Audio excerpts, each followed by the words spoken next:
Você sabe quando começaram e como começaram os trabalhos à distância, ou seja, que não eram feitos de forma presencial?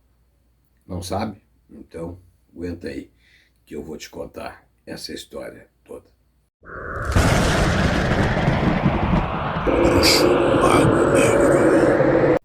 Bom, uma das primeiras pessoas a fazer esse tipo de trabalho foram os médiuns de cura. Casas como o Centro Tupiara, no Rio de Janeiro, e como o médium Chico Xavier, também trabalhavam, faziam esses trabalhos à distância.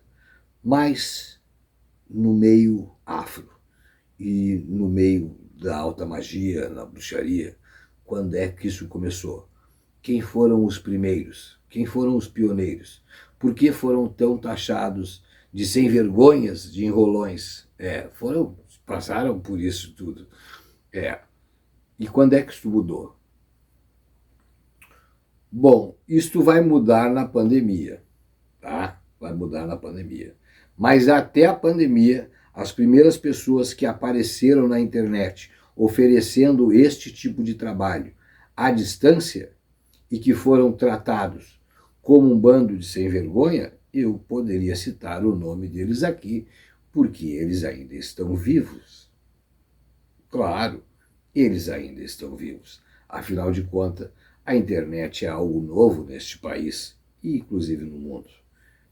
Não lembro o ano que a internet chegou no Brasil, mas quando. Não lembro, mas se vocês fizerem uma pesquisa aí, vão ver que foi.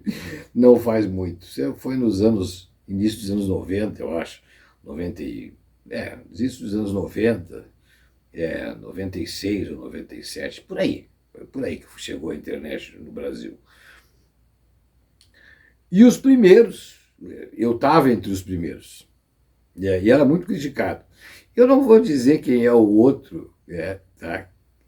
Que foi quem começou, porque talvez ele não goste que eu coloque aqui que ele era taxado de charlatão.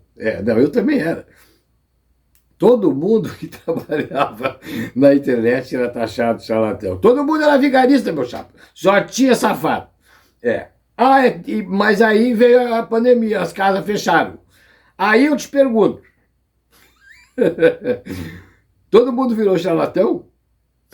Porque aí todo mundo foi para a internet vender trabalho pela internet, quando eu e o mestre, o pai bruxo, já estávamos na internet há muitos anos, oferecendo esse tipo de trabalho e mostrando o resultado.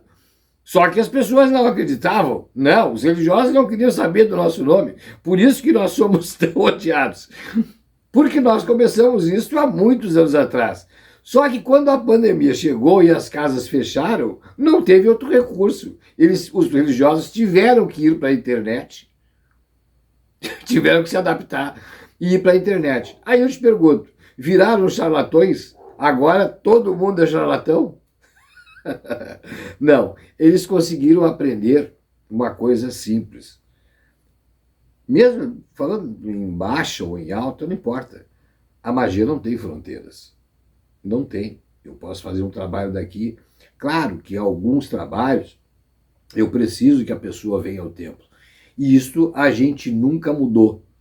Nem eu, nem o pai bruxo, nós nunca mudamos isto. Eu chamo ele de pai bruxo, mas ele vai ver o vídeo e sabe o que é. Eu e o pai bruxo nunca mudamos isso. Algumas coisas têm que ser feitas de forma presencial. Mas a maioria dos casos dava para fazer, dava para se adaptar a alguns tipos de trabalho. A maioria das pessoas não conheciam isso. Mas com a pandemia tiveram que ler, tiveram que estudar e aprenderam que para a magia e para os espíritos não há fronteira.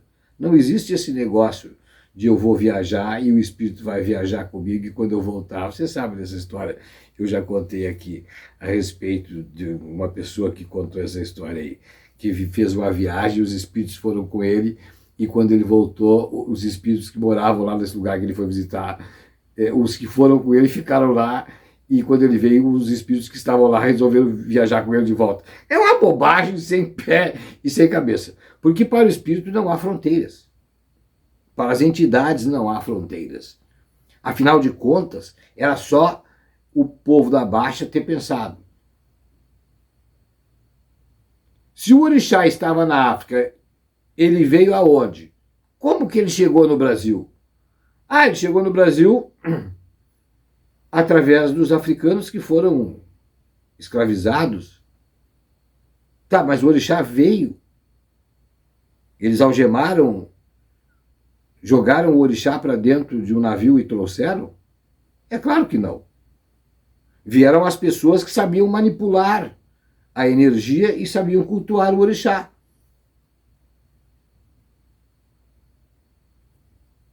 Tu quer explicação mais simples do que essa?